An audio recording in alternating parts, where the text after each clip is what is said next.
If you own your home and you think it is safe, I need you to hear this.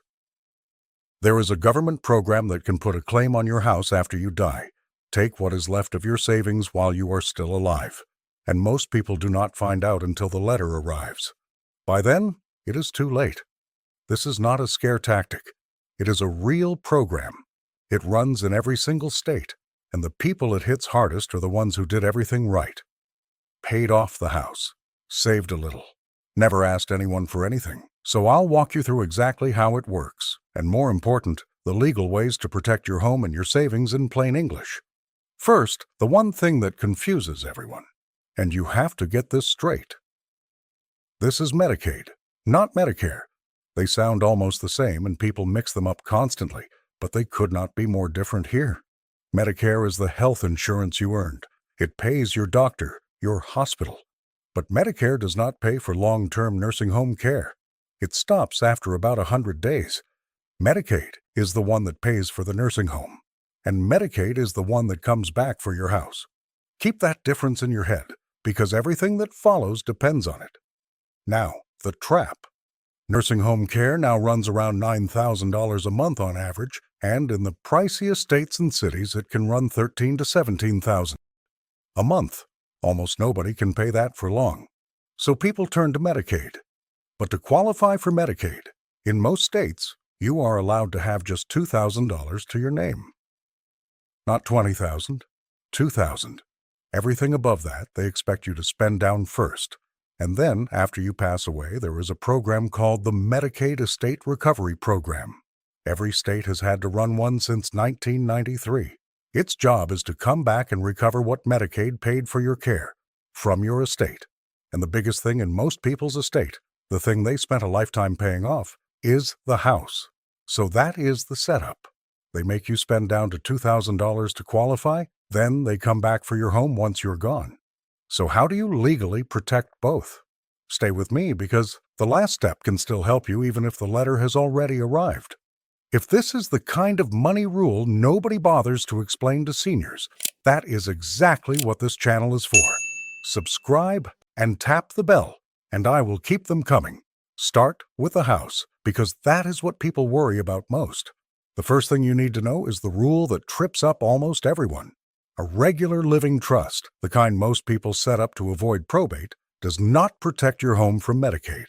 That kind is called a revocable trust because you can change it or cancel it anytime. And because you still control it, Medicaid still counts it as yours. People find this out the hard way, after they thought they were protected. The kind that does protect your home is an irrevocable trust. Specifically, a Medicaid Asset Protection Trust. The word irrevocable is the key.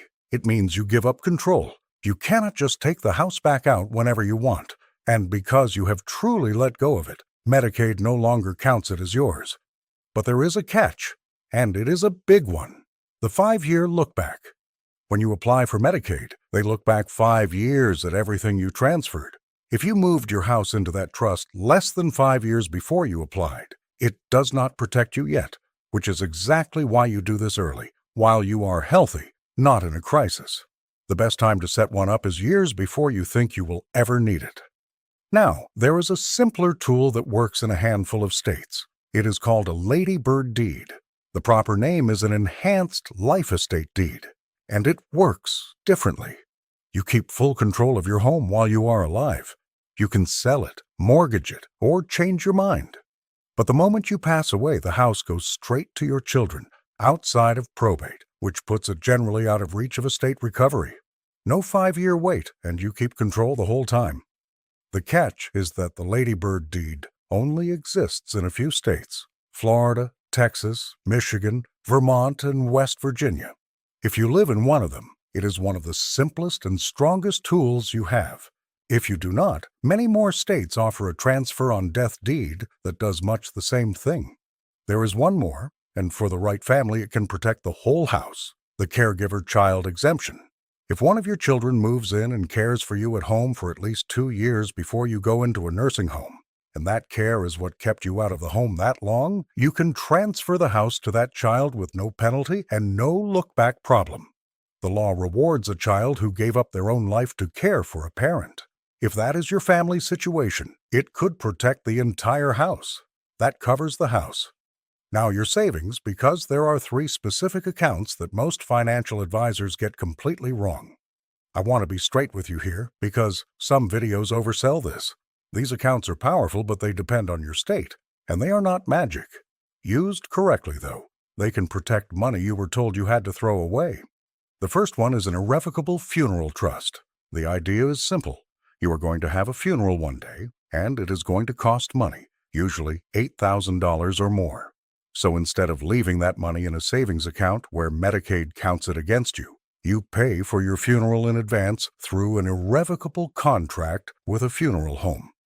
The day you sign, that money stops counting as yours. There is no 5-year wait because it is not a gift, it is a purchase. You were going to spend it anyway. The trick is the word irrevocable. A regular savings account labeled funeral fund does not work because you could still spend it on anything. Only the locked, irrevocable version disappears from the count. The second account is for bigger money, a Medicaid-compliant annuity.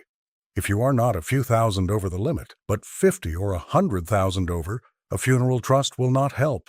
This will. You take that lump sum and convert it into an insurance contract that pays you back in equal monthly payments. Done right, that lump sum stops counting as an asset. The reason most people get this wrong is the fine print. To be Medicaid compliant, it has to be irrevocable. It has to pay out within your life expectancy, and your state has to be named to receive anything left over. Most insurance agents have never set one up this way. So you do not walk into a regular insurance office and ask for an annuity. You ask an elder law attorney for a Medicaid-compliant annuity by that exact name. The third one is the most powerful and the most misunderstood. A retirement account in payout status. In some states, including Florida, Georgia, and New York, once your IRA or 401k is paying you regular monthly distributions, the balance itself stops counting as an asset. Only the monthly payment counts as income. That can protect a 6-figure retirement account. But, and this is the honest part that other videos skip, this does not work in every state. In places like Arizona, Missouri, and Pennsylvania, they still count the whole balance. There is no federal rule. Each state decided on its own. So you have to confirm your own state before you count on it. And a Roth IRA usually does not work this way at all, because it has no required distributions. Now, the step I promised you. It matters even if you think it is already too late. Let's say the worst has happened.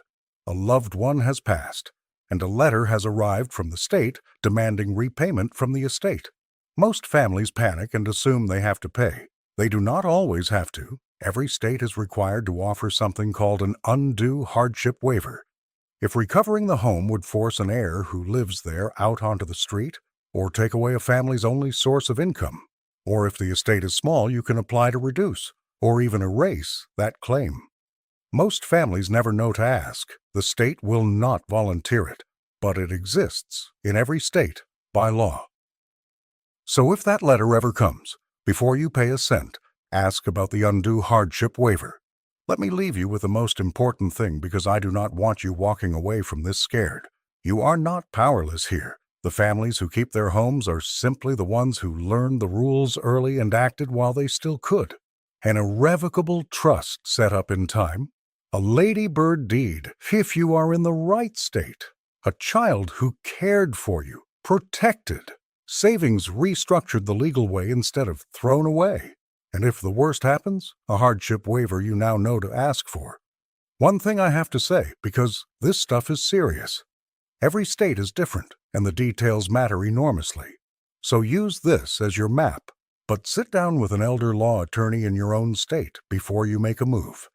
An hour with the right attorney can save your family a house. And do me a favor. If you know a husband or wife, a brother or sister, a friend, or anyone caring for an aging parent who owns a home, send them this video. They could lose the house they worked a lifetime for and never see it coming.